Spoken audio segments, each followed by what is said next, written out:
Statistics reveals that the world uses an approximate 80 billion pieces of clothing every year, a 400% increase from 2 decades ago. And this shows that the business of fashion is quite lucrative. But how lucrative is it? We will be speaking with CEO, the Abike woman, Abike Ajayi. Hello, Abike. Hello, Bola. Thank you for joining us on the show. Thank you. So take us down memory lane. How did this business begin for you? Okay, so I learned the skill after secondary school. Everyone was teaching. That was 2009. But I just wanted to learn a skill. My environment was not encouraging that, but I don't know why that idea came. So I learned the skill for about 2-3 months because I got admitted into school. So when you say your environment wasn't encouraging that, how do you mean?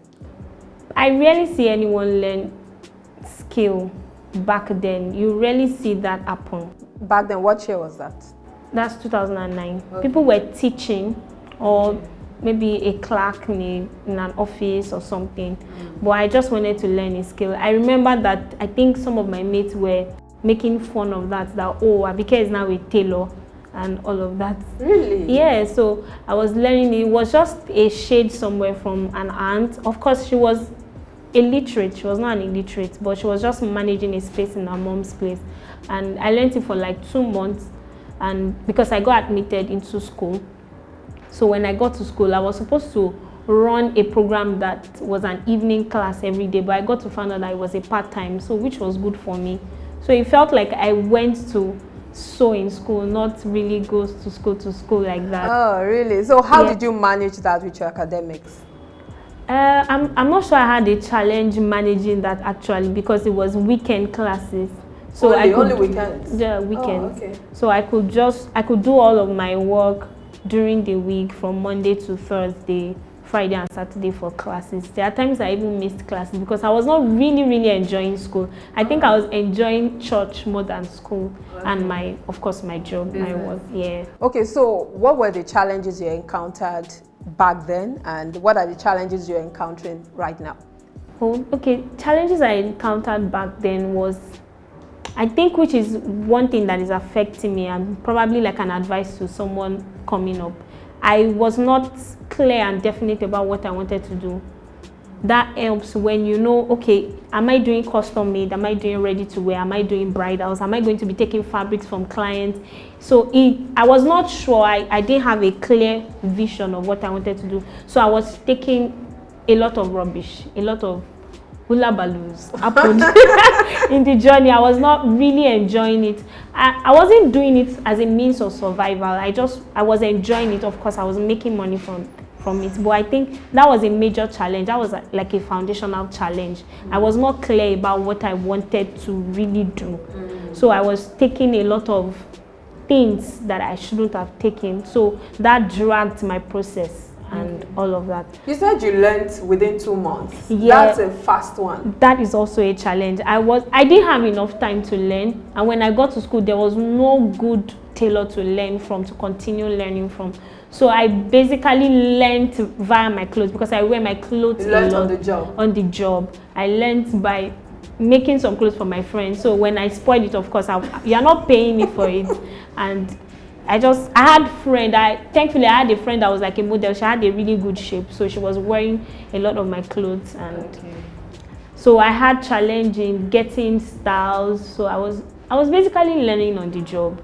So did you have any challenge with manpower? Because that's one thing a lot of tailors complain about, that when it comes to recruiting, a lot of people just they like the glamour, they like the glitz of the fashion business, but when it comes to learning, they really do not want to learn. They just stay for a few periods and then they're out. Did you have that challenge? Presently, not back then. Okay, you have it right now? Yes, presently I have a challenge getting good staff, recruiting good staff that pay attention to details. It's a major heartache. Like recently I even had a major challenge with a bride. I sent a dress. It was really simple to Germany, and by the time I got the feedback, it was a part of the clothes that wasn't balancing well. I didn't need to be there for that to be corrected because I have staffs, so like they don't pay attention to detail, and I had to refund that money back, which was so it was not just about refunding the money. It's the fact that my reputation has been damaged, and this business for me, it runs via referrals. I have a lot of people that have referred people to me, and they are not even making clothes with me anymore. But those people they refer to me have become like a permanent customer. So like I've had a lot of customers just by referrals. My signboard is outside, or what do they call it? Signage is outside. I've not had someone walking because of the signage outside. It's majorly referrals and internet, maybe 20% internet. Wow. So where do you get your fabrics from? You talked about doing custom made, doing ready to wear. Which of them is more lucrative, and where do you get your fabrics from? It depends. When you say lucrative, it depends on what you are focusing your energy from. I love bridals.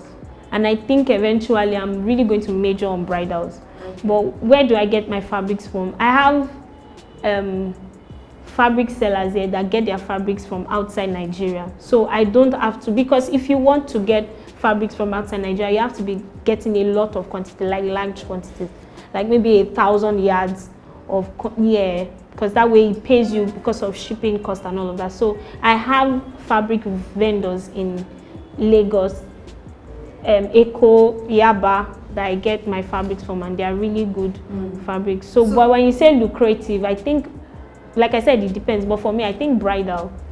So let's focus on bridals. I know you do a lot of bridals. I've seen your pictures on Instagram, and I've seen a lot of, feedbacks from people. So let's talk about bridals. How much does it cost to do the average bridal dress? Depends. It depends on what wedding dress. So these days people wear just a simple middle-length fitted dress as a wedding dress. People have gone unconventional. Yeah, people wear a flare dress, and some people go really dramatic.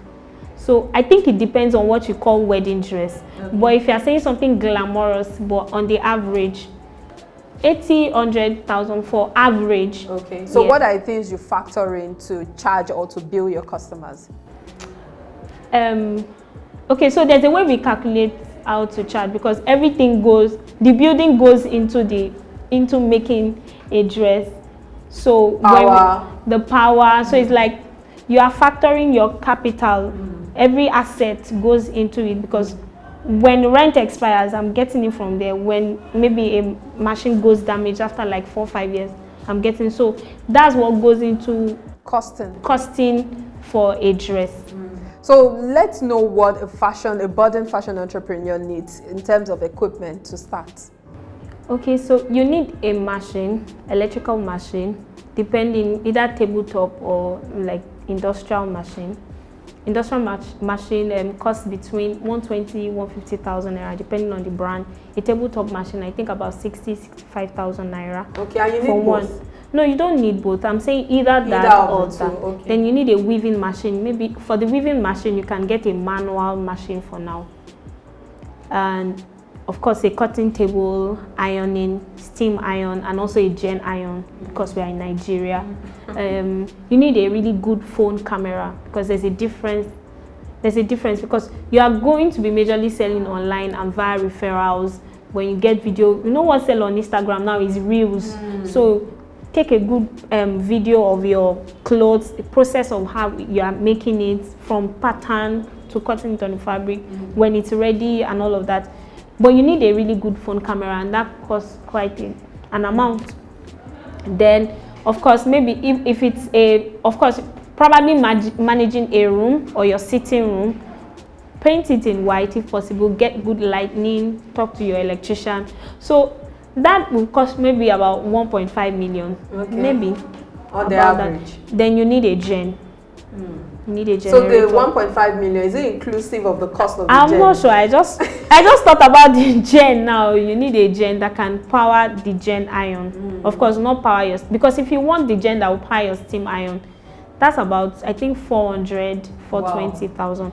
So you just need an average gen, maybe between 180, 200 to power your gen iron, because you want to make your clothes neat and lovely. So I think that's about that. I don't think I'm missing it. It's already turned into 2 million naira.